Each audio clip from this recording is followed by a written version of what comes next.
name is Bensen, and I'm a musician from New Jersey. So you just got off a tour with Push Play. What was that like? The tour was great. It was like 20 shows, about a month or so, a little over a month, playing from like Midwest down to like Miami area. So it was amazing. I was on the bus with the guys, and we had a good time. What was your favorite song to perform? My favorite song to perform was probably a new song that I wrote, which is called What You Can't Have, which is kind of like a funky, sort of upbeat song. And I opened the set with that, like every night just about, so Yeah. that was my favorite. I think I saw that on YouTube a couple of times. Yeah, I think it's on YouTube. Did you have any crazy fan experiences yet? Crazy fan experiences? Well, sort of, I suppose. Some just get really overexcited to see him, and I'm like, this is me. I'm not really excited. Yeah. But nothing like crazy in particular that was, that one would say stalkerish or anything like that. No stalkers yet? No stalkers yet? Nah, no stalkers yet. Well, I don't know about them at least. They're not like violent. They don't stand at my house or anything like that. What would you say is the best part of touring?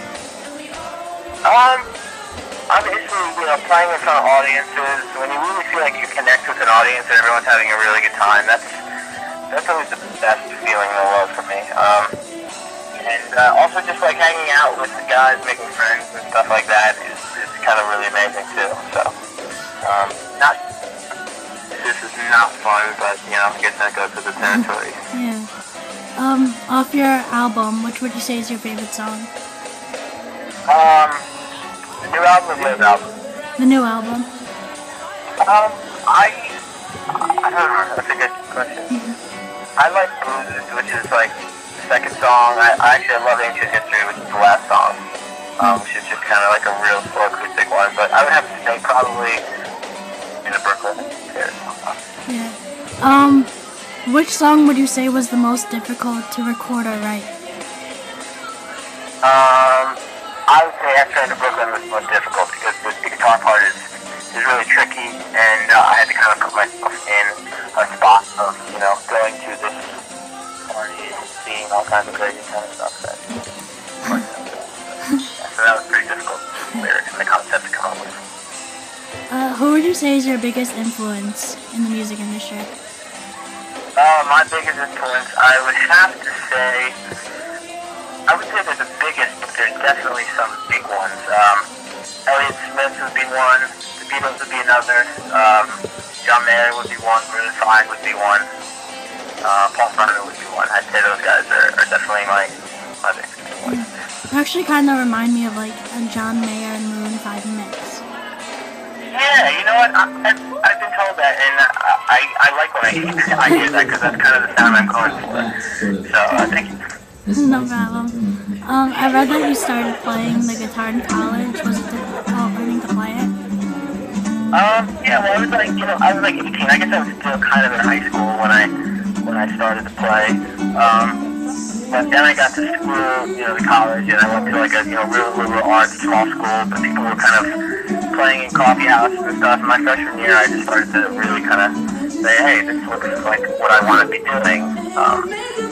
Something that connected with me. So I started to play these little coffee shops, sometimes for 10 people and sometimes for, 100, 200 people. And, just makes you get better. And I practiced a lot. And, in a pretty short time, I kind of, I think toured as an artist.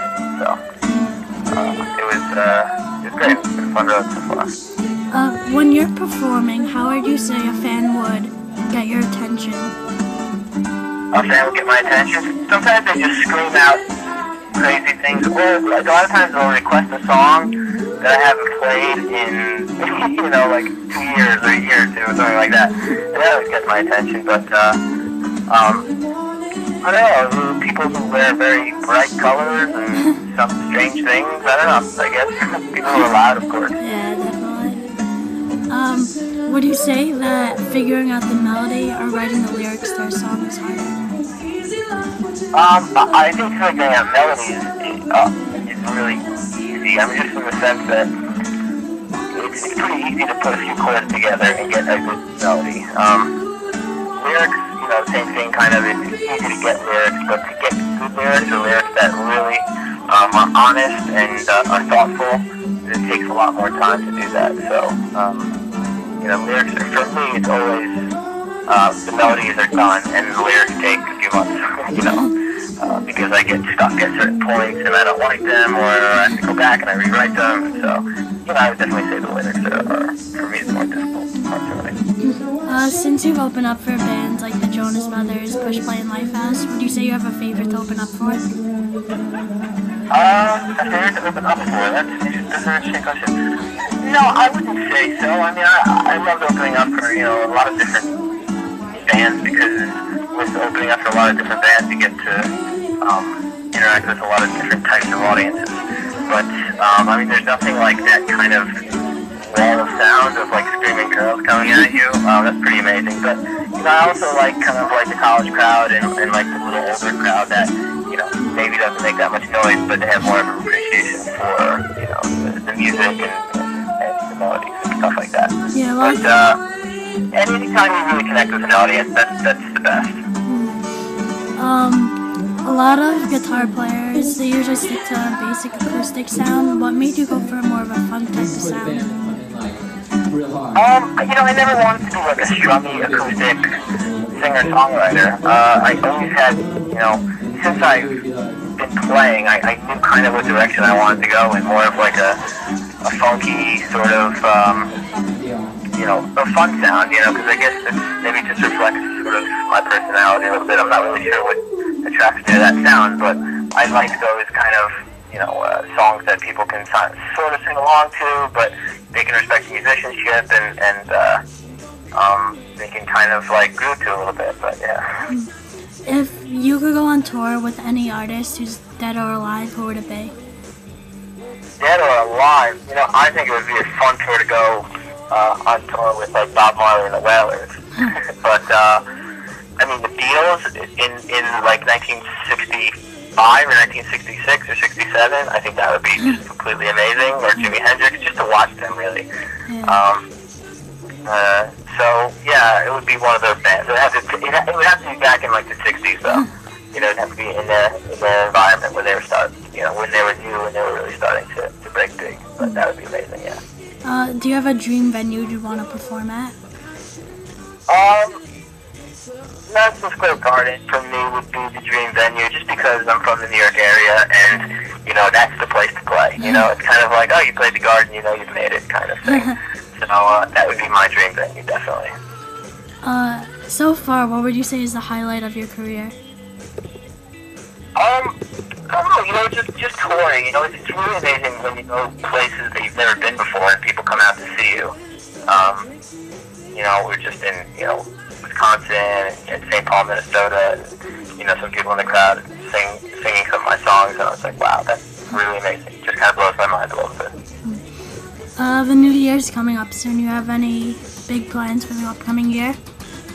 Yeah, this year we're hoping to get some major radio play. We're recording a new record early in 2009, like a full-length album, so I can't wait for that. So it should be a fun year, a lot of touring and all that kind of stuff this next year. What single do you think you're going to release to the radio? I don't know yet. There's a song called What You Can't Have, which is a new one. That might be the single, or Bruise might be the single, or a song that I just wrote